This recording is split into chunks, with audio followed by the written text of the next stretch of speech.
Hello மாணவர்களே, வணக்கம். Welcome to GMR easy maths. Note pen எல்லாம் ரெடியாக வச்சுக்கோங்க, நோட்ஸ் எடுங்க. நீங்கள் இந்த சேனலில் பார்க்கும்போது லைக் பண்ணணும், சப்ஸ்கிரைப் பண்ணணும். அப்போ தான் நமக்கு அடுத்தடுத்து வீடியோ போடுறதுக்கு ஒரு மோட்டிவாக இருக்கும். I am Mahesh Kumar, MSc BEd. ஓகேவா? ப்ரீவியஸ் கிளாஸில் நம்ம என்ன பார்த்தோம்? நம்பர் சிஸ்டத்தில் natural number, whole number, integers, real numbers பார்த்தோம். அதனுடைய கண்டினியூஷனில் இன்னைக்கு எக்ஸசைஸ் 1.1ல் 2 சம் பார்க்க போகிறோம். ஓகேவா? Let start today class. First sum is 0 is a zero rational number.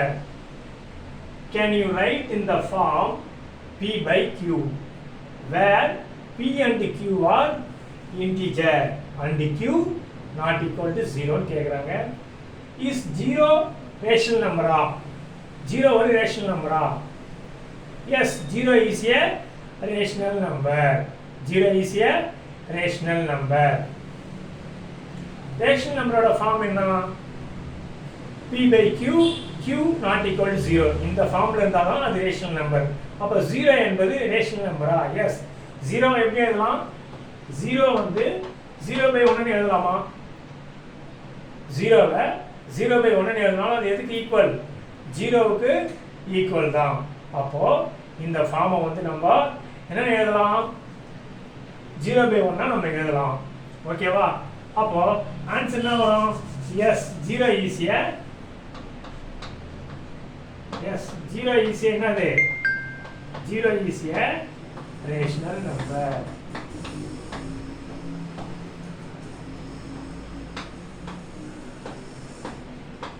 Zero is a rational number. It can be written in the form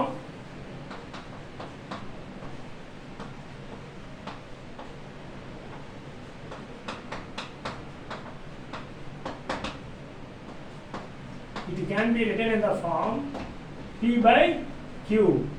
So 0 equal to எப்படி எழுதலாம்? 0 by 1, 0 by 2 equal to 0 by 3 equal to 0 by 4 etc.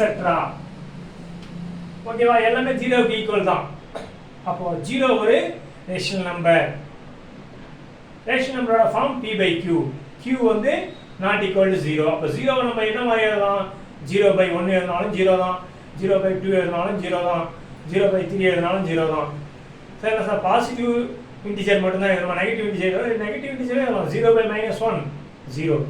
0 by divided by anything 0 தான். 0 divided by anything 0. அது positive நம்பராக இருக்கலாம், negative நம்பராக இருக்கலாம்.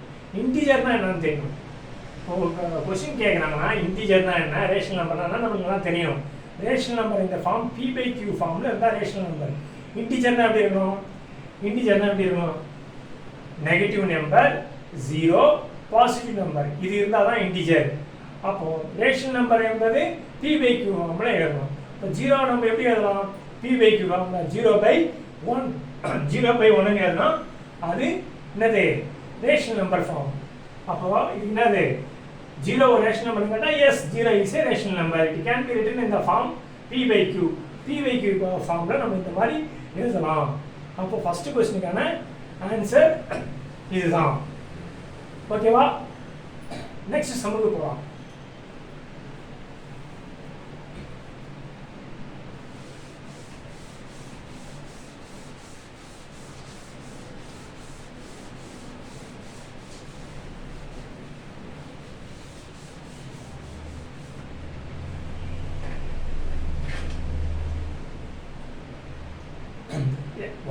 Exercise 1.1ல second sum.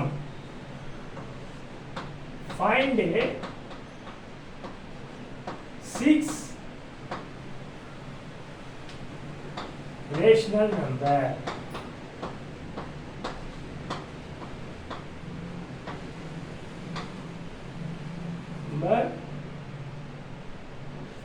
between 3 and 4. 3க்கும் 4க்கும் இடையில இருக்கிற 6 ரேஷனல் நம்பர் கேட்குறாங்க. 3க்கும் 4க்கும் இடையில இருக்கிற 6 ரேஷனல் நம்பர், இதுதான் 3 4. இப்போ 3க்கும் 4க்கும் இடையில இருக்கிற 6 ரேஷனல் நம்பர், 6 ரேஷனல் மட்டும்தான் இருக்குமா? இல்லை, 3க்கும் 4க்கும் இடையே பிட்வீனில் இன்ஃபைனைட் ரேஷனல் நம்பர் இருக்கும். இன்ஃபைனைட் ரேஷனல் நம்பர் இருக்கும்.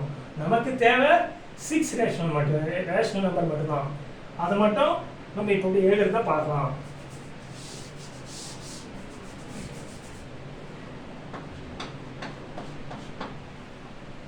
We can write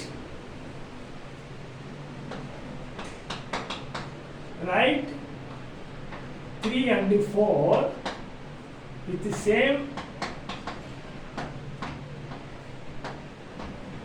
denominator. Write 3 and 4 with the same denominator. Same denominator. 10ஆல இந்த நம்பர் என்ன பண்ணணும்? நியூமரேட்டர் டினாமினேட்டரையும் 10ஆல மல்டிப்ளிகேஷன் பண்ணணும். 3 equal to 3 into 10 by 10. என்ன ஆன்சர்? 3 10s are 30 by 10. இதே மாதிரி 4 வந்து 4 into 10 divided by 10. 4 into 10 40 by 10. ஓகேவா? 30 by 10 40 by 10 between 6 rational number.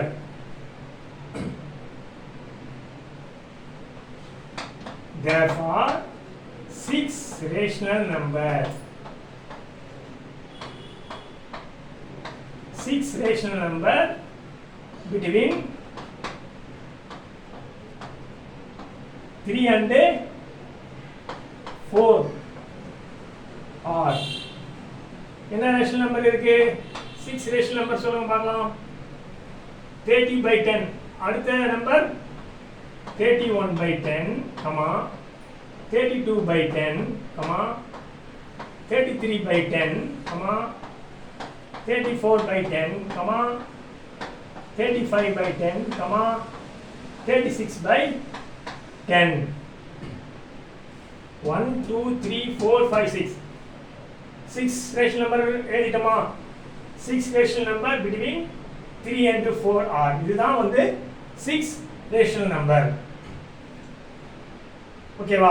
So ரெண்டு நம்பருக்கு இடையில 6 நம்பர் 10 நம்பர் 100 நம்பர் கிடையாது. இன்ஃபைனைட் ரேஷனல் நம்பர் இருக்கும். ஓகேவா? ரெண்டு நம்பருக்கு நடுவில் இன்ஃபைனைட் ரேஷனல் நம்பர் இருக்கும். அவங்க என்ன கேட்குறாங்க கொஸ்டின்? 5 ரேஷனல் நம்பரா 6 ரேஷனல் நம்பரா நம்ம ஐடென்டிஃபை பண்ணிட்டு அதுக்கேற்ற மாதிரி நம்ம எடுக்கலாம். இது நிறைய மெத்தட் இருக்குது. நான் உங்களுக்கு சொல்லி கொடுத்தது வந்து சிம்பிள் மெத்தட். நியூமரேட்டர் டினாமினேட்டர் 10ஆல டிவைட் பண்ணுற மெத்தட். அதை நீங்கள் எக்ஸாமில் யூஸ் பண்ணால் போதும். வெரி சிம்பிளாக இருக்கும். ஓகே மாணவர்களே, தேங்க்யூ ஃபார் வாட்சிங்.